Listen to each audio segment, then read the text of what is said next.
All we need is somebody to lean on.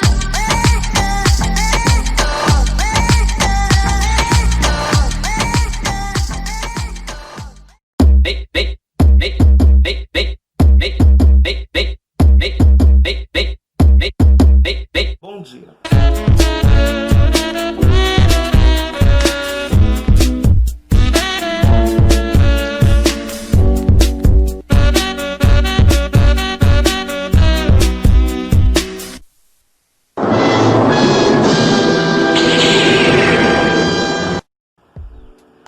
Para essa aula, nós vamos revisar as características do conto e, em seguida, falar um pouco sobre essa grande autora que é a Clarice Lispector.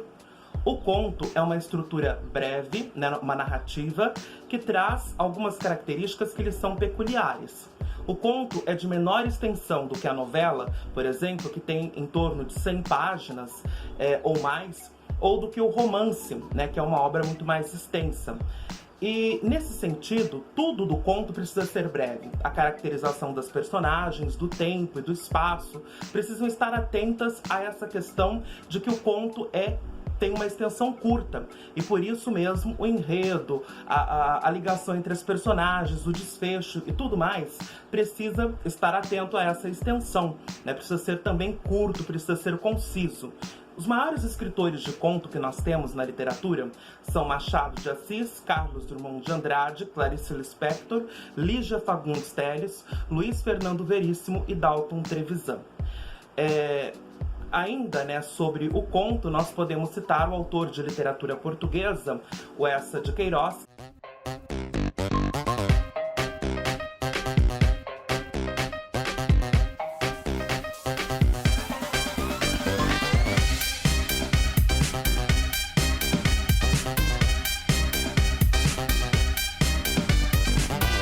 Que afirma que, no conto, tudo precisa ser apontado num risco leve e sóbrio.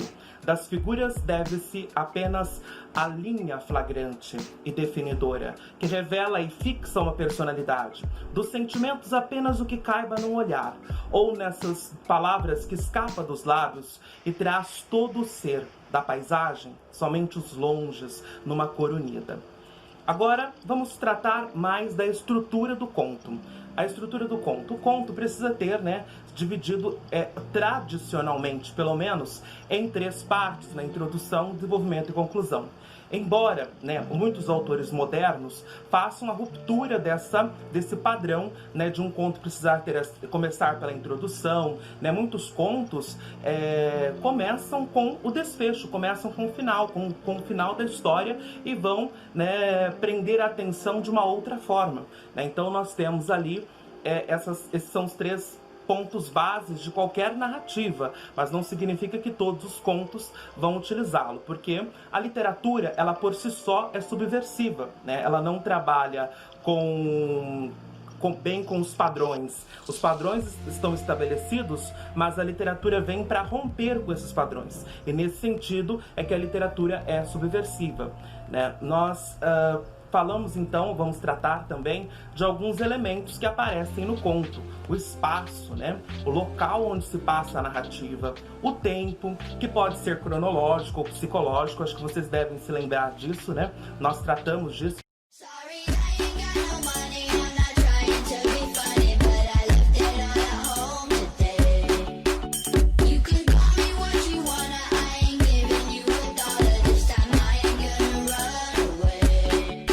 You might knock me down. You might. Falamos que o tempo cronológico, ele é aquele que você observa fisicamente a passagem dele, então ele se passa em horas, dias, minutos, e o tempo psicológico, ele está no interior das personagens, porque a preocupação é muito mais com os pensamentos, com os sentimentos da personagem, do que propriamente, né, com esse tempo que está passando, com o mundo exterior. O mundo externo é menos importante do que o interior das personagens. O foco narrativo. nós observamos, né, que temos 3 tipos de narradores. Nós temos o narrador personagem, o narrador observador e o narrador onisciente. O que é o narrador observador? O narrador observador, ele conta a história, mas não participa dela. O narrador personagem conta a história e participa dela. E esse narrador que nos é muito caro, ou seja, nos é muito importante para o entendimento e a caracterização do conto psicológico, é o narrador onisciente. O narrador onisciente, ele conhece os personagens envolvidos e conhece também os sentimentos deles, o mundo interior desses personagens. O que eles pensam, quais são os seus medos, porque tem coragem, quais são os seus sentimentos, enfim. Os sentimentos, os pensamentos, são todos de conhecimento desse narrador. Onisciente significa que está ciente de tudo, que conhece tudo. Então ele conhece profundamente os seus personagens. As personagens, nós sabemos, elas podem ser planas ou redondas.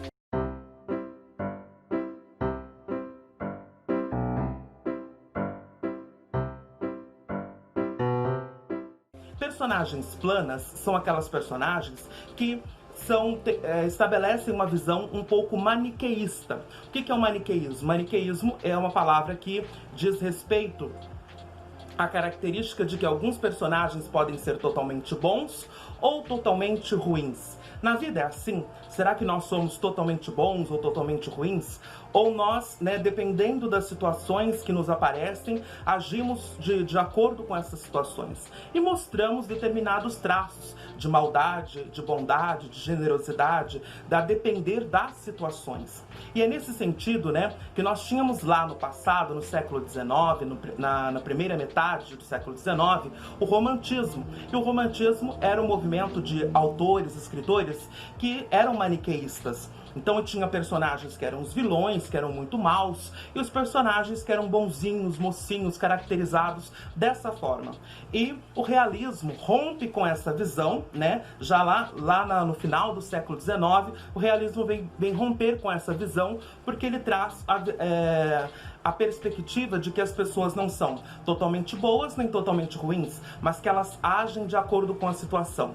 E nós observamos que essa visão não maniqueísta, ela está mais para as personagens redondas, que são aquelas personagens que mudam suas características psicológicas na trajetória da narrativa, enquanto as personagens maniqueístas, né, planas, permanecem da mesma forma. Se são boas, continuam a ser boas do começo ao fim, e se são ruins, continuam a ser ruins. Vocês podem observar também esses traços de que eu trato aqui nas séries e novelas a que vocês assistem, né, ou nos filmes também. Mas, embora o filme seja uma obra de curta duração, né, e não tenha muito tempo para explorar o universo interior das personagens, assim como o conto também é de curta duração, e a exploração das características psicológicas muitas vezes não é feita não é feita de forma exaustiva. Nós vamos então tratar também da questão do diálogo, né? Os diálogos que acontecem nessas obras, nessas narrativas, que são muito importantes, porque é no momento do diálogo ali que se estabelecem os conflitos, que se determinam, né, alguns pontos cruciais para que você possa entender depois o desfecho de uma obra, não é? A partir dos diálogos estabelecem os conflitos, determinadas falas são muito importantes para o sequenciamento da história, para o sequenciamento da narrativa. Epílogo é aquela parte importante também em que a obra termina, né? E que pode, né, nos trazer vários sentimentos, né? Desde o sentimento assim, porque o epílogo, ele antecede o desfecho, né? Ele é um momento de clímax da narrativa que pode te surpreender, e por ser imprevisível, pode ser enigmático, pode ser romântico esse momento, né? Mas ele pode trazer para você um sentimento de satisfação porque você gostou daquele final, ou pode também contrariar as suas expectativas e deixar, né, que você refletindo sobre aquele determinado final, tá?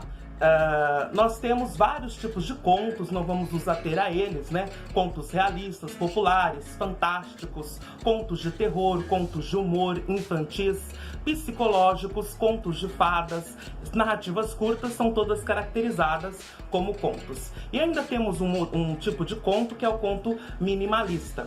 Como nós já vimos toda essa parte, eu vou para a parte agora em que eu falo especificamente dessa grande autora que é a Clarice Lispector. Trago para vocês, então, a Clarice Lispector, a biografia e também a parte de algumas obras, alguns textos dela.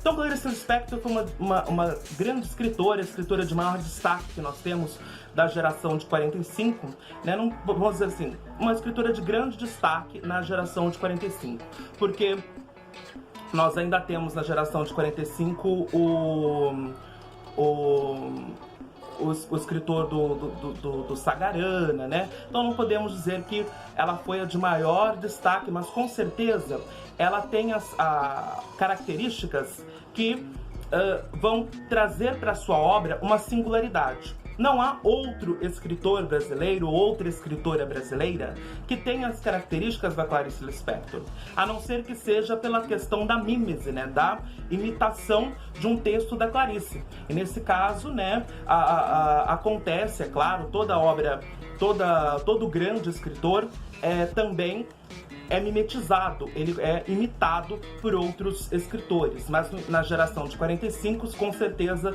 há um destaque para a Clarice Lispector, que recebeu prêmios, né? Recebeu o prêmio da Fundação Cultural do Distrito Federal e o prêmio Graça Aranha, que era um prêmio muito importante para a época. Clarice Lispector, como nós sabemos, o nome dela era Aya Lispector, né? Nasceu sob esse nome, 10 de dezembro de 1920, descendente de judeus. Eles vieram para o Brasil, né, durante a Guerra Civil Russa, que durou de 1918 até 1920. A família de Clarice Lispector viverá em Maceió, Recife e depois no Rio de Janeiro. E desde pequena, Clarice Lispector tem esse interesse pelas línguas, né? Português, o francês, o hebraico, o inglês e o Yiddish. E teve aulas também de piano, então ela tinha já uma intelectualidade que estava se formando desde a sua infância. Mais tarde, né, a sua família vai viver no Rio de Janeiro, ela ingressa na escola de Direito. Nós observamos que, devido à profissão do marido da Clarice Lispector, que era um diplomata, a Clarice conheceu muitos outros países, né? Desde Itália, Inglaterra, Estados Unidos. Então nós temos toda essa questão aí. E a escritora, ela foi naturalizada brasileira, né? E se declarava pernambucana. Seu nome, Clarice, foi uma das formas que seu pai encontrou também, né? Todos eles tiveram novos nomes aqui no Brasil, de esconder a sua identidade durante aquele período de perseguição aos judeus. Curiosidade sobre a Clarice. Clarice se apaixonou por quem viria a ser o seu grande amigo e confidente, o escritor Lúcio Cardoso, né, que ela não teve êxito com ele porque o Lúcio Cardoso era homossexual. Um episódio marcante da vida foi o incêndio, né, que ocorreu na casa da Clarice Lispector em 1966, provocado por um cigarro. Vocês devem ter observado na entrevista dela, né, que ela não deixava o cigarro para nada. Na Ucrânia, ele disse que de gerações e gerações anteriores. Eu suponho que o nome foi rolando, perdendo algumas sílabas e se transformando nessa coisa que parece uma coisa lis no peito, em latim, flor de lis. Quer dizer, é um nome que quando eu escrevi meu primeiro livro, Sérgio Millier, ele era então completamente desconhecido, é claro. Sérgio Millier diz assim: essa escritora de nome desagradável, certamente um pseudônimo. E não era meu nome mesmo. Você chegou a conhecer o Sérgio Millier pessoalmente? Nunca.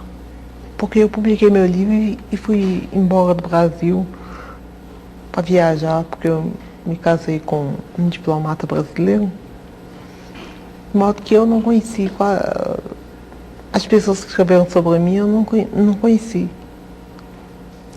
Clarice, seu pai fazia o que profissionalmente? Representação de firmas, coisas assim. Quando ele, na verdade, dava era para coisas de espírito. Há alguém na família Lispector que chegou a escrever alguma coisa? Bom, eu soube ultimamente, para minha enorme surpresa, que minha mãe escrevia. Não publicava, mas escrevia. Eu tenho uma irmã, Elisa Lispector, que escreve romances. E tenho uma irmã chamada Tânia Kaufmann, que escreve livros técnicos. Você chegou a ler as coisas que sua mãe escreveu? Não, eu só soube há poucos meses. Mas não teve condições de ler? Não, eu soube a informação de uma tia. Ele sabe que sua mãe fazia um diário e escrevia poesia, eu fiquei bobo. Em diversas entrevistas que você tem concedido, surge quase que necessariamente a pergunta de como você começou, quando. Isso é mais do que conhecido, você começou aos 7 anos de idade. Antes dos 7 anos eu já fabulava, já inventava história. Por exemplo, inventei uma história que não acabava nunca. É muito complicado para explicar essa história, como era. Mas quando eu comecei a ler e escrever, comecei a escrever também. Pequenas histórias. Quando a jovem, praticamente adolescente Clarice Lispector, descobre que realmente é a literatura, aquele campo de criação humana que mais a atrai, a jovem Clarice tem algum objetivo específico ou apenas escrever sem determinar um tipo de público?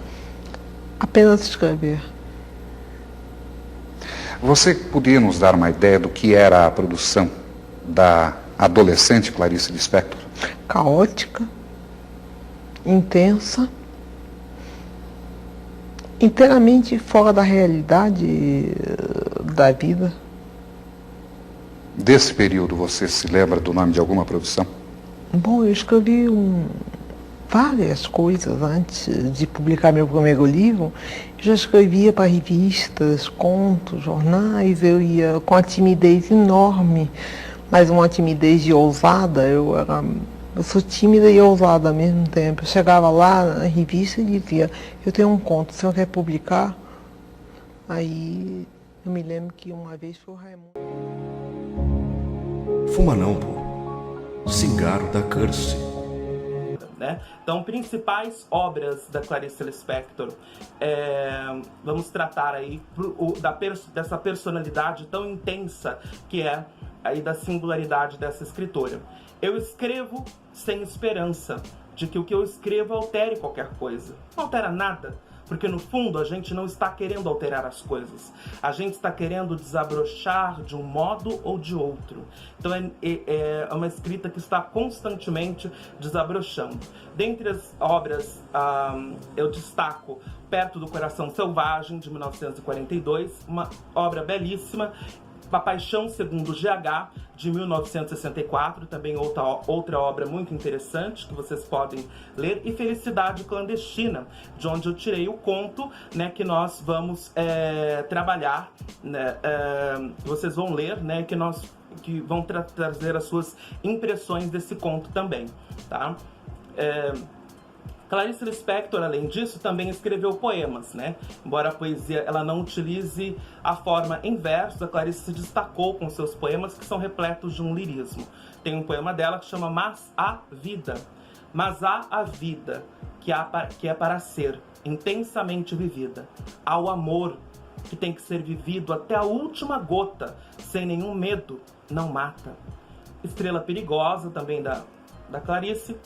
Estrela perigosa, rosto ao vento, marulho e silêncio, leve porcelana, templo submerso, trigo e vinho, tristeza de coisa vivida, árvores já floresceram, o sal trazido pelo vento, conhecimento por encantação, esqueleto de ideias, oro por nobres, ora por nobres, decompor a luz, mistério de estrelas, paixão pela exatidão, caça aos vagalumes. Vagalume é como orvalho, diálogos que disfarçam conflitos para explodir. Ela pode ser venenosa, como às vezes o cogumelo é. no obscuro erotismo de vida cheia, nodosas raízes, missa negra, feiticeiros, na proximidade de fontes, lago e cachoeiras, braços e pernas e olhos, todos mortos se misturam e clamam por vida. Sinto a falta dele, como se me faltasse um dente na frente, excrucitante, que medo alegre o de te esperar. Então, esses são alguns exemplos de poesia da Clarice Lispector. Além disso, também deixo algumas frases, né?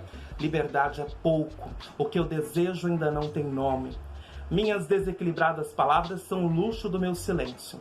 Ainda bem que sempre existe outro dia, e outros sonhos, e outros risos, e outras pessoas, e outras coisas. Uma frase que é muito utilizada no Facebook aí da vida: até cortar os próprios defeitos pode ser perigoso. Nunca se sabe qual é o defeito que sustenta o nosso edifício inteiro. Mas quero ter a liberdade de dizer coisas sem nexo, como profunda forma de te atingir. Só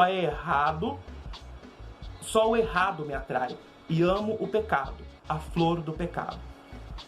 Para finalizar, vamos deixar claro algumas características, né, dessa autora. O estilo de Clarice Lispector é um estilo cheio de estranhezas, de paradoxos, né, parecendo formular evidências que manifestam na vida através de um choque, né, de tão óbvio que parece as coisas, né, parece que sempre estava ali e que no momento, né, atingiu o cognitivo e trouxe para ela essas reflexões. Escrever é tantas vezes lembrar-se do que nunca existiu. Então, há no seu texto a preferência pelos jogos metafóricos, manifesta-se um modo pessoal de estruturar a sintaxe e o discurso, de organizar a sintaxe, que eu falo é a organização dos termos, né, da oração, de uma forma a dar relevo a determinados aspectos da enunciação. Nem sempre ela deixa a sintaxe como de uma forma estanque, né, a sintaxe canônica, sujeito, verbo, objeto. Às vezes coloca-se em pauta algum elemento que é mais importante. Olha essa frase que interessante. Porque eu, meu filho, eu só tenho fome. E esse modo instável de pegar no escuro uma maçã sem que ela caia.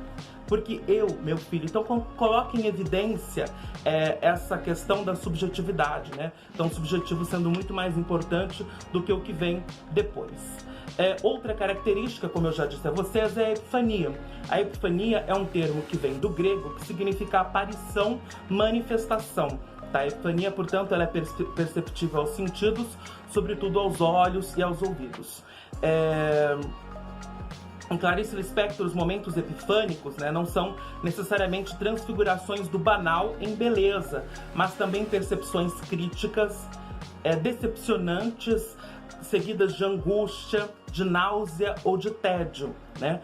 Para o filósofo Heidegger, esse filósofo diz que a angústia é a disposição, né, afetiva pela qual se revela o homem, o nada absoluto, sobre o qual se configura a existência. E tem outro filósofo existencialista, que é o Jean-Paul Sartre, que diz que a náusea é o ponto máximo da angústia. O existencialismo é uma corrente filosófica que vai influenciar muito a escrita da Clarice Lispector e dos autores que a ela se assemelham, né, pela questão da ocupação com o mundo interior das personagens e da psicologia de vir à tona tudo que é o nosso mundo interior, a nossa subjetividade, aquilo que está escondido no nosso id, nas nossas disposições mais instintivas, né? Então, como diz, né, o mesmo, né, questão, ao nos depararmos com a questão com a fragilidade e a contingência das nossas possibilidades de escolha na vida, né, somos tomados por aquilo que Sartre chama de náusea. Então nós observamos, né, que as coisas, as nossas escolhas, aquilo que nós fazemos no dia a dia, são de certa forma já colocadas para nós, né? Que nós não temos muita habilidade de mudar o nosso destino, a nossa forma de ver as coisas. É por isso que isso nos traz uma emoção violenta, uma angústia, né, que nós podemos chamar de epifania. Convido vocês à leitura do texto que eu deixo aí na descrição, né, a Felicidade Clandestina, da Clarice Lispector, e também, né, para que possam fazer outras leituras. No livro Muitos Textos, Tantas Palavras, vocês vão encontrar o Missa do Galo. Essa é a última vez, né, que nós tratamos do conto psicológico, nós vamos seguir, né, com outros gêneros textuais e por isso as suas dúvidas, as suas inquietações com relação a esse gênero textual precisam ser, né, deixadas aqui na forma de comentários ou mesmo de comentários particulares, como também eu sempre disponibilizo o meu WhatsApp para que vocês possam manifestar quaisquer outras dúvidas. Desse modo nós terminamos essa aula e desejo a vocês, né, uma ótima semana. Obrigado.